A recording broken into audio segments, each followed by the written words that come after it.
Dan Rivera had always known the stories. The infamous Annabelle doll, more raggedy cloth than porcelain menace, was considered by many the most dangerous object in the Warrens Occult Museum. Are we safe here with the doll? As safe as one can be, right? Mm-hmm. I mean, we are taking precautions. Mm-hmm. Okay, the case is blessed. Everything about it is intentional. We have a Roman Catholic priest that's been traveling with us and will be present at all times. And as long as no one does anything stupid or provokes, everyone should be fine. We're here on standby too, with holy water, holy oil. I mean, we take this very seriously. I mean, you even have holy water for us before we leave, right? And I'm all about that. And I think everybody over here is nodding as well. Okay, so is it true that the doll has been caught moving on camera? I can't speak to that per se, but people have had a lot of experiences with the doll. I know we talked about that a little bit earlier. Okay, and Dan, you have a story too, right? Yeah, the first time when I built this case and moved Annabelle into it, we had an event that evening. When we were returning her back to the museum, there was a St. Michael pendant on that case on the lock. And once we entered into the museum, that pendant flew off the case and flew across the room. I thought that was very strange, but it caught me off guard. Maybe that was Annabelle saying I didn't want to be in that case. According to lore, the doll had caused fatal accidents, strange injuries, and even near-death experiences for those who disrespected it. But Dan, despite being a lead investigator for the Connecticut-based New England Society for Psychic Research, had never let the legends unnerve him. He was practical, methodical, careful. He respected Annabelle, even handled her with caution during public events. But in July of 2025, during the Devils on the Run tour, a traveling showcase of allegedly haunted artifacts, Dan seemed more confident, even playful. By that point, he'd stood before hundreds, if not thousands, sharing chilling stories about cursed objects. Annabelle was the centerpiece. Visitors lined up just to see her inside her thick glass enclosure. But on July 13th, at a quiet hotel in Straben Township, Adams County, Pennsylvania, something went wrong. Dan had spent the morning with colleagues preparing for another appearance. According to investigators, he said he was feeling unwell and returned to his room to rest. Hours later, hotel workers discovered his lifeless body. He was only 54. The Pennsylvania State Police were called immediately. In their official report released on July 16th, they noted, members from PSP Gettysburg responded to a hotel in Straben Township, Adams County for a report of a deceased man. The decedent was discovered in his hotel room by workers. Nothing unusual or suspicious was observed at the scene. Coroner Francis Dutro arrived shortly after.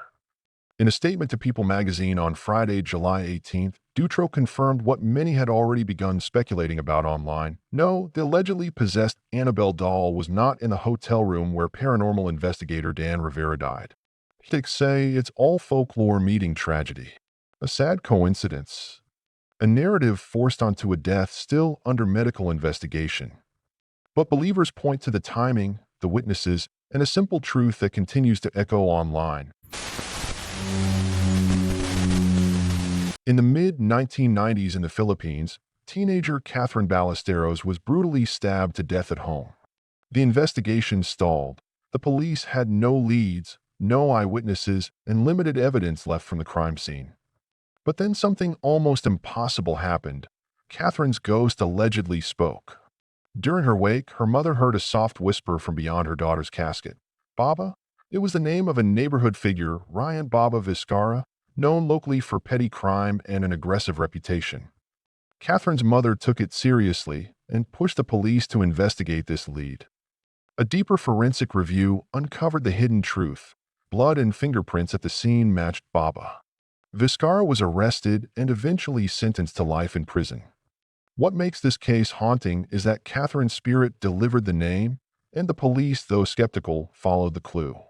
Her death, initially forgotten, became a solved case not through DNA alone, but through what many believe was a whispered message from the beyond. What if the ghost of a loved one spoke through a dream or a wake? Would you act?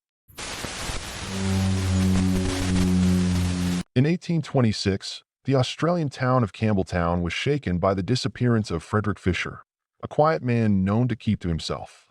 After several days with no word, his friend George Worrell claimed Fisher had left town and entrusted him with his belongings, even signing over property rights.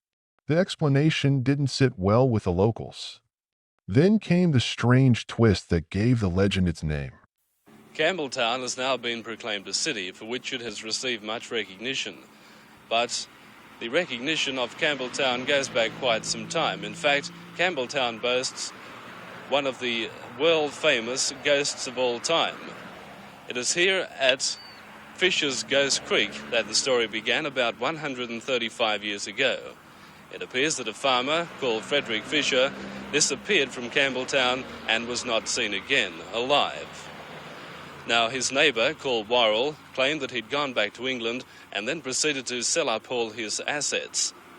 About 4 months later, a man staggered into a pub in Campbelltown and claimed that he'd seen the ghost of Fisher, what he thought was the ghost of Fisher anyway, sitting on the bridge here at Campbelltown.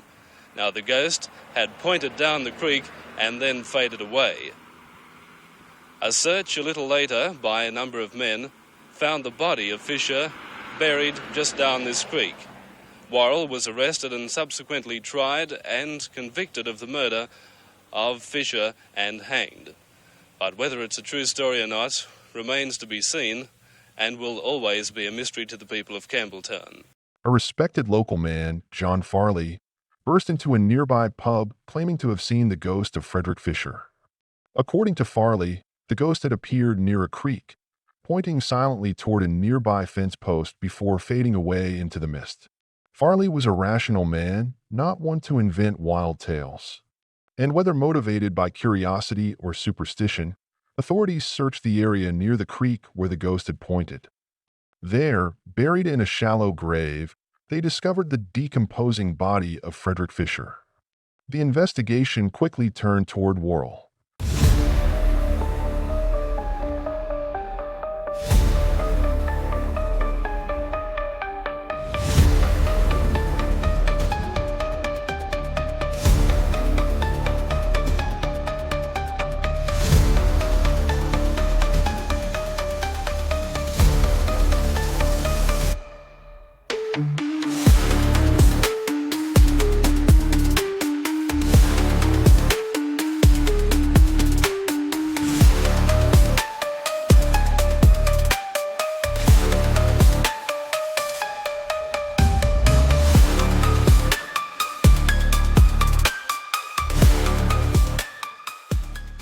Presented with the evidence and pressured under questioning, he eventually confessed to the murder and was hanged for his crime.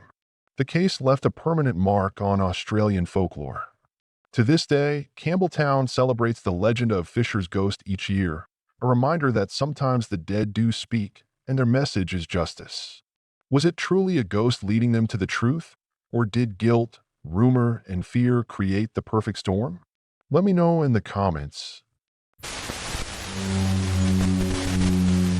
In 1977, the bustling corridors of Edgewater Hospital in Chicago, Illinois, became the setting of one of the most extraordinary true cases of supernatural intervention in criminal history, one where a ghost, or so the witnesses believed, helped bring a murderer to justice. Teresita Bassa, a beloved hospital employee who cleaned patient rooms and cared for flowers, was found brutally murdered in her apartment one evening. She had been stabbed, burned, and stripped, her death both violent and mysterious. With no eyewitnesses, no clear motive, and no suspect, the case stalled quickly. Months passed. The police followed dead-end leads and rumors. The family despaired. Standard investigative routes yielded nothing. Until a bizarre development emerged.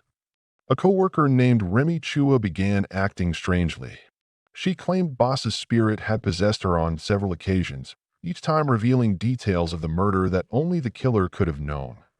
According to Remy, Teresita spoke through her lips, whispering the name Alan Showery, a fellow hospital worker. The spirit described how Showery came to fix her television set, then attacked her, brutally stabbing Bassa and stealing her jewelry. Investigators were skeptical until they found Boss's ring and pendant in Showery's apartment. Under pressure, he confessed. Showery admitted to the crime, saying he'd killed Bassa during a dispute, then disposed of her jewelry in a panic. To the public and police, the details of his confession were damning, but Remy Chua's account raised eyebrows. Many speculated that she had suspect information privately and attributed it to the ghost to avoid danger or retribution. But the precision of those details, both physical and contextual, aligned exactly with police findings. Some features of the apartment, timings, and missing items matched Boss's testimony as relayed by Chua. Showery was convicted and sentenced to 14 years in prison. Justice was finally served, but the method shook the community. Here was a case where the only lead to the killer came through a purported disembodied voice. Even decades later, Teresita Boss's case remains one of the most famous in paranormal true crime lore, a story of a victim whose voice, seemingly beyond the grave, directed investigators to her killer. Whether explanation lies in spirit, psyche, or deception, the result was the same: a murderer named, a victim vindicated. In June of 2014, Derek and Maria Broaddus were living the American dream. They had just purchased their dream home in the quiet, upper-class suburb of Westfield, New Jersey. The 6-bedroom house at 657 Boulevard was meant to be their forever home, a place to raise their 3 young children in peace. But within days of closing on the property, before the family had even moved in, the first letter arrived.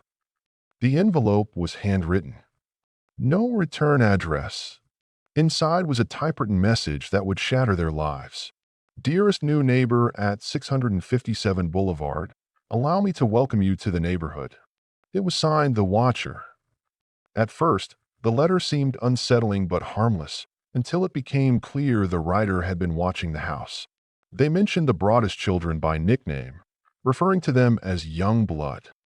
The Watcher claimed their family had been tasked with watching the house for decades, and now that the Broaddus family had moved in, it was their turn to protect the house. A second letter arrived shortly after, then a third. Each more yet. I am pleased to know your names now and the names of the young blood you have brought me. The messages implied a legacy of obsession. The Broaddus family sold a home at a financial loss. They moved on. But the Watcher was never identified. It has been years since the young blood ruled the hallways. Have you found all of the secrets it holds yet? To this day, the secrets of 657 Boulevard remain sealed. It was the winter of 1897 in Greenbrier County, West Virginia, and the mountains sat quiet beneath a haze of snow. In the tiny town of Livesey's Mill, nestled between pastures and pine groves, something unspeakable had occurred inside a modest 2-story farmhouse. A young woman named Zona Hester Shue was found dead at the bottom of the stairs, her body stiff, her head twisted unnaturally to one side. Her husband, Erasmus Trout Shue, wept loudly when the doctor arrived. Eventually, the physician, perhaps out of discomfort or intimidation, declared her cause of death to be everlasting faint, a vague term often used at the time when no clear cause could be found. Within hours, she was buried in the local cemetery. Everyone seemed ready to move on. Everyone except one person, her mother. Mary Jane Hester had never trusted her daughter's new husband. She believed Trout Shue was hiding something.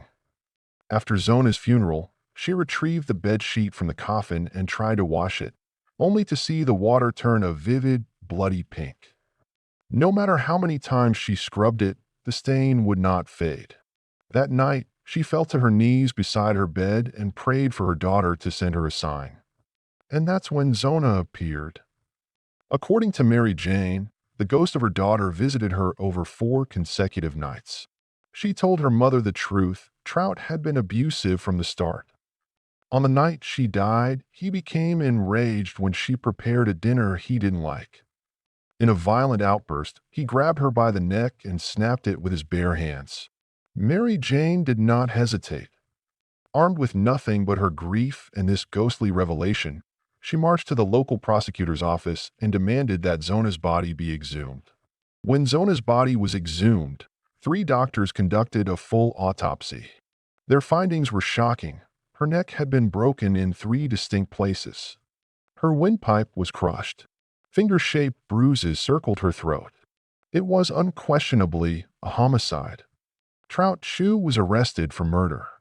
He died a few years later behind bars. The case of the Greenbrier Ghost remains the only documented instance in American history where a ghost testimony was directly involved in a murder conviction.